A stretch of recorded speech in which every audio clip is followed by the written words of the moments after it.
mas que ao mesmo tempo essa liberdade, que é uma liberdade jurídica, ela não é exatamente a liberdade que um filósofo procura, né? Ou seja, aquele mesmo indivíduo que um romano considerava torpe, desprovido de virtudes na sua condição de escravo, ele pode receber do pretor a sua liberdade jurídica, e nem assim ele passou a receber de ninguém as virtudes com a qual ele deveria exercer a sua liberdade de cidadão.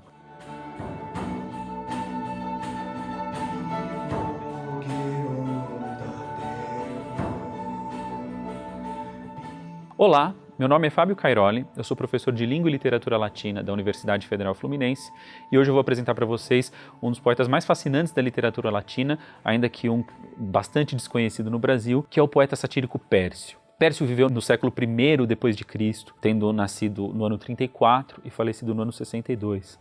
Um pouco antes de completar 28 anos. Então, ainda que tenha vivido uma vida muito breve, viveu uma vida num período muito significativo da história de Roma, que foi o Principado de Nero. Então, durante o fim da sua vida, testemunhou lá um dos governos que mais desperta atenção e curiosidade da audiência presente. Né? Pércio era um poeta que, embora tenha vivido a maior parte da sua vida em Roma, era um poeta de origem etrusca. Então pertencia lá a esse povo muito tradicional da Península Itálica e nasceu lá no território do que hoje é a Toscana, na cidade de Volterra, antigamente Volaterra. Pércio fica órfão de pai aos 6 anos de idade, a sua mãe se casa pouco tempo depois e ainda muito imediatamente ele fica órfão de padrasto, embora nessa orfandade vinha de uma família muito tradicional, bem possuída, com boa estrutura financeira, de modo que ele aos 12 anos ele é mandado a Roma, onde ele recebe lá a educação com os melhores, as melhores mentes lá de retórica e de gramática que haviam e que educavam as melhores cabeças da elite romana daquele período. Ainda nessa juventude, então ao redor dos 16 anos de idade, o Pércio faz uma opção que é aquela que vai marcar mais profundamente a obra dele e os interesses que a gente consegue perceber nos seus poemas, que é a opção de entrar para a escola, para o grupo, para a escola de pensamento estoico de um filósofo que circulava na época chamado Annio Cornuto. Então, nesse espaço, no convívio com esse filósofo, ele adquire os fundamentos da filosofia estoica, que vão ser o norte da reflexão poética que ele vai fazer, que a gente vai encontrar no livro, o único livro que ele produziu em vida, e muito embora publicado póstumamente, de sátiras. Então, quando ele chega na fase adulta, ele tem um acesso privilegiado às pessoas que integram lá, tanto a elite política quanto a elite intelectual do momento. Então, não só tem convívio com esse Cornuto, que é um dos principais filósofos estoicos do momento, mas muito admirado. A gente tem notícias da grande admiração que ele provoca num poeta do porte do Lucano, que é um grande poeta épico que também vive esse período conturbado aí de meados do século I depois de Cristo. E ainda que tenha acesso aos espaços mais privilegiados do mundo político e do mundo intelectual romano, Pércio acaba tendo a sua trajetória interrompida muito cedo. A sua biografia relata que ele morre aos 27 anos de uma doença estomacal. A sua obra é publicada póstumamente, e só depois da morte, dessa publicação, que ele encontra um sucesso e que é intenso e imediato, como a gente vê relatado na sua biografia. A leitura da obra de Pércio tem sido condicionada por uma série de materiais que tradicionalmente são associados à obra do autor e que interferem na forma como esse texto tem sido visto. O primeiro desses textos é uma biografia do autor, que aparentemente foi escrita pouco tempo depois da sua morte. Ela contém uma série de informações que são privilegiadas a respeito da vida do autor, informações sobre testamento, sobre pessoas do seu convívio, ao melhor estilo das biografias que se associavam aos textos literários na antiguidade, mas que dá algumas informações sobre o texto que são que acabam conduzindo a nossa leitura. Por exemplo, essa biografia nos diz que a obra de Pércio ela foi publicada póstumamente, ou seja, que o poeta ainda jovem e talvez por algum grau de intimidez,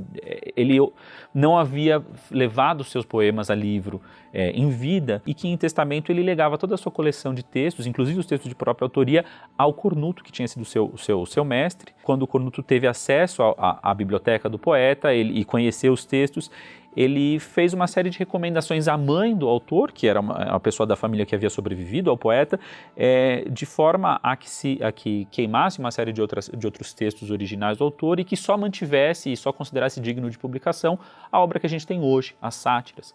Então, uma informação delicada. E, ao mesmo tempo, esse texto traz lá informações sobre algum tipo de tratamento editorial que primeiro o Cornuto e depois um outro amigo do Pércio, chamado Basso, teriam feito a esse texto de modo a adaptar algo que poderia ser incompleto a um formato de livro com algum grau de unidade, né? E essa é uma afirmação delicada, porque o texto, a leitura do texto parece nos dar a impressão de um livro que tem sim uma unidade, que não é algo incompleto, mas a vida nos coloca esse problema. Esse texto biográfico, ele nos diz, por exemplo, que os versos finais do último poema foram suprimidos para que o poema parecesse unitário, né? E a gente terá lá que lidar com essa informação. Outra informação que o texto apresenta para a gente, dessa biografia, é de que em um dos versos da primeira sátira, o poeta teria feito uma alusão provocativa ao imperador e que o Cornuto, tendo medo da represália que aquele texto poderia sofrer por causa disso, tenha feito uma alteração nesse verso. O segundo critério que condiciona a leitura da obra de Pércio é a percepção de que Pércio era uma pessoa muito versada na filosofia estoica. Enquanto isso pode ser verificado na menção a uma série de conceitos chaves do estoicismo que a gente encontra dispersos pelas suas sátiras, isso muitas vezes interfere na percepção de que o texto das sátiras de Pércio não são um texto equiparável a um tratado filosófico. Muito pelo contrário, os textos poéticos são movidos por características de gênero que por vezes até se antagonizam ao pensamento filosófico. Um dos lugares mais recorrentes da poesia satírica é a percepção de que um poeta satírico só pode se constituir a partir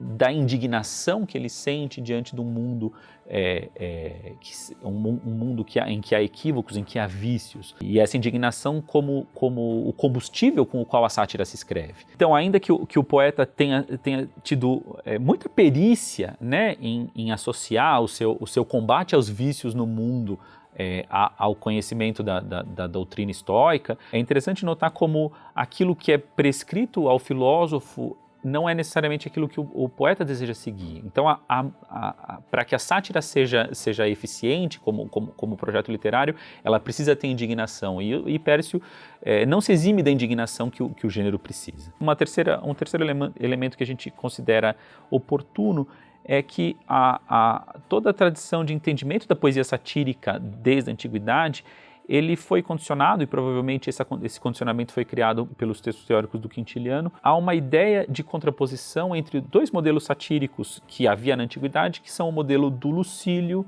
e o modelo do Horácio, que são os dois poetas antecedentes, os dois poetas que vieram antes de Pércio do ponto de vista cronológico, né? Então, da forma como esse antagonismo é colocado, Lucílio é aquele poeta que ataca diretamente pessoas que ele nomeia, né, enquanto Horácio faz uma sátira que é mais refinada, que foge do confronto direto, que critica quase como quem não quisesse criticar. E esse é um antagonismo que funciona muito bem no discurso do Quintiliano, mas ao mesmo tempo que não corresponde àquilo que a gente encontra na obra do Pércio. O Pércio, pelo contrário, ele quer fazer uma sátira que se espelha amplamente tanto na sátira de Lucílio quanto na sátira de Horácio, propondo um modelo que poderia ser tomado até como um modelo terceiro, né, de recolocação daquilo que há de melhor nos dois formatos. Enfim, o que a gente tem, né, o texto que a gente tem hoje, que chegou a nós,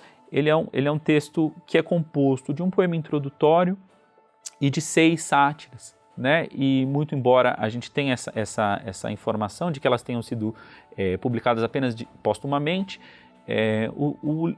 o texto que a gente tem promove uma unidade discursiva muito interessante. Então há um percurso de leitura nesses textos que não parece desprovido de intenção, de reflexão por parte do poeta, né? Não é uma mera coleção de textos póstumos, né? A própria existência de um texto prefacial aponta nessa direção. Esse texto prefacial é um texto muito interessante porque dos poetas satíricos romanos que sobreviveram até o nosso tempo, praticamente o único trecho que não é composto em hexâmetros datílicos. Então é uma peça em verso coliambo, isso dá todo espaço para uma discussão sobre a relação entre a poesia satírica e outros gêneros, particularmente os gêneros jâmbicos. Né? E esse texto é um texto breve, mas um texto muito interessante, porque ele já vai dar toda a medida do tipo de poesia que o Pércio vai fazer. Já no primeiro verso desse poema, ele diz lá que ele não vai beber da fonte cavalina, né? Esse é o termo que ele usa. Né? E que é uma construção interessante, porque a palavra caballos, em latim, ela é uma palavra da língua popular, né? E aí esse sufixo, né, ina, já é um sufixo que revela lá uma formação culta da língua, e aí a junção de uma raiz popular com um sufixo sofisticado já mostra lá esse tom híbrido com o qual o poeta vai se colocar ao longo do texto, né? Ou seja, nesse poema ele se recusa a beber da fonte das musas, ele se recusa a fazer todo o teatro que fazem os outros poetas, os poetas de outros gêneros, para arrogar alguma sofisticação à sua poesia. E ele diz com muita crueza: o motivo pelo qual eu faço poesia é o motivo pelo qual todo mundo faz poesia, eu preciso comer. Né? Ele usa uma imagem muito, muito interessante em que ele compara o que faz lá o poeta com aquilo que faz o papagaio. Então, quando o papagaio aprende a dizer oi para alguma pessoa, o objetivo do papagaio é comer, né? Como qualquer animal adestrado, e que os poetas não seriam diferentes disso. Ele próprio não tem vergonha de admitir isso para ele. Já começa a dar o tom do tipo de posição marginalizada, a gente poderia dizer, com a qual a persona satírica vai se constituir. Então, com essa introdução, o poema passa lá ao livro, né, às sátiras propriamente ditas, que são 6. Elas fazem um percurso muito claro.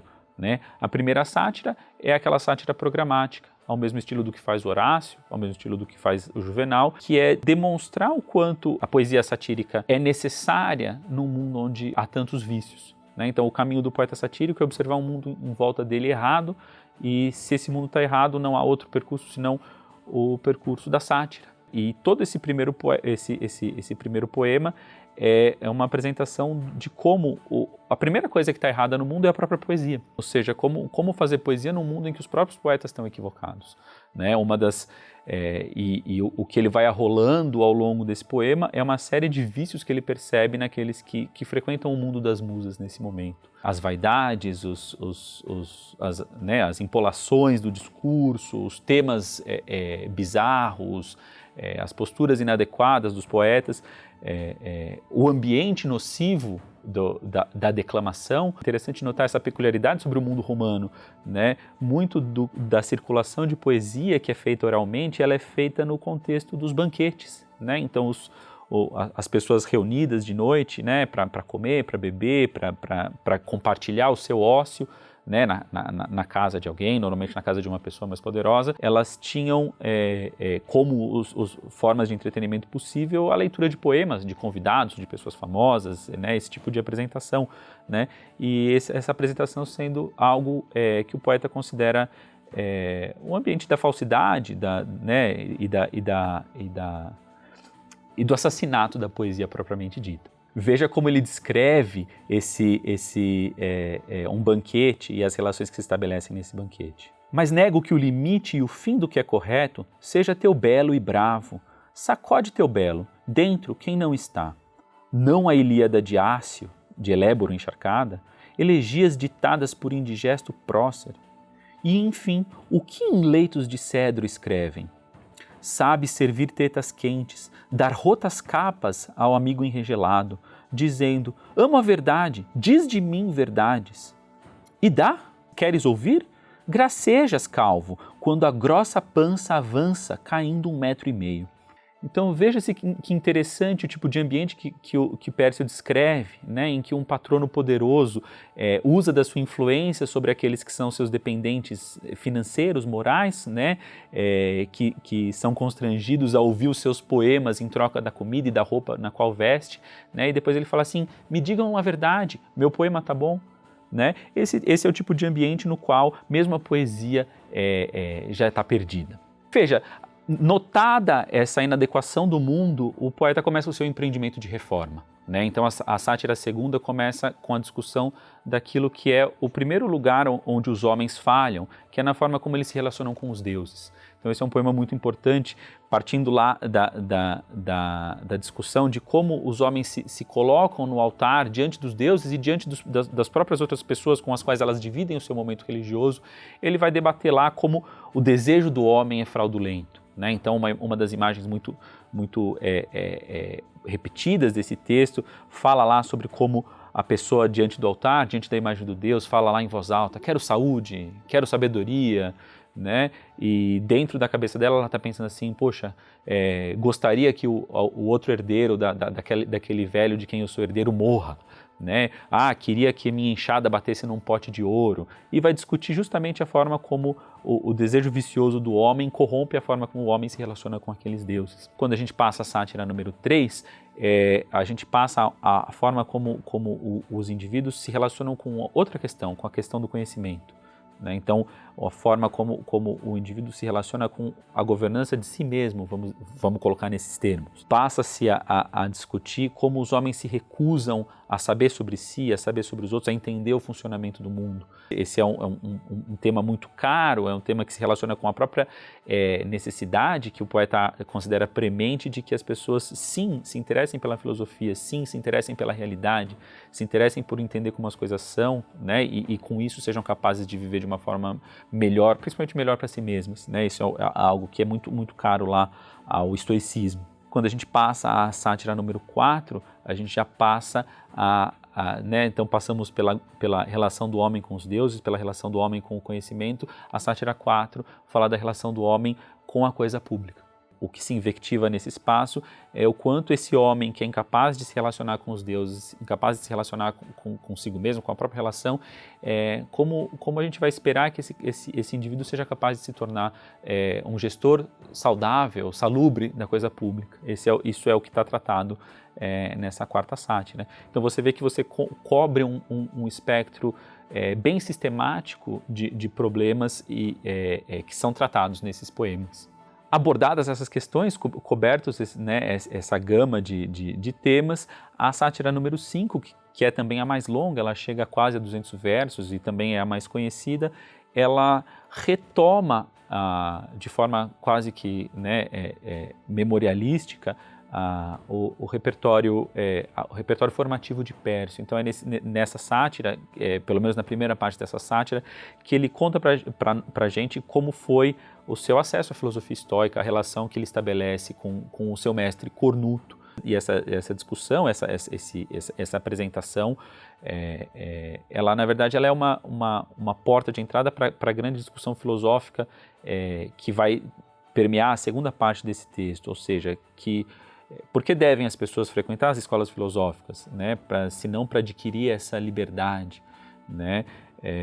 E aí a segunda parte desse poema é uma longa discussão sobre a liberdade, ou talvez de uma forma até muito negativa, sobre a impossibilidade dessa liberdade. Ele faz uma reconstituição muito interessante de como em Roma é muito possível e muito recorrente a liberdade daqueles que são escravos, né? Ou seja, Roma é uma sociedade escravista, né? E é uma sociedade em que o dispositivo da liberdade é negociado com uma certa frequência, mas que ao mesmo tempo essa liberdade, que é uma liberdade jurídica, ela não é exatamente a liberdade que um filósofo procura, né? Ou seja, aquele mesmo indivíduo que um romano considerava torpe, desprovido de virtudes na sua condição de escravo, ele pode receber do pretor a sua liberdade jurídica, e nem assim ele passou a receber de ninguém as virtudes com a qual ele deveria exercer a sua liberdade de cidadão, e que a liberdade necessária é a liberdade filosófica, né? E uma liberdade difícil, né? A liberdade do controle de si mesmo. Então, quando ele monta uma imagem muito curiosa, em que ele vai comparar o que sente uma pessoa quando acorda de manhã, né, a ganância de ir, enriquecer, se jogar ao mar, né, e gastar a fortuna que tem como comerciante e correr esses riscos. Isso, na verdade, é um outro dono da pessoa que está mandando nela, ou seja, a gente deixa de ter donos externos quando é liberto, né? Mas a gente passa a ter aqueles donos internos, que são as paixões. Fala a avareza e a avareza nos obriga a fazer uma série de coisas que talvez a gente não devesse. E aí quando esse indivíduo está pronto para se lançar no mar, correr perigos, ele é sacudido por um outro dono, né? Que é a luxúria.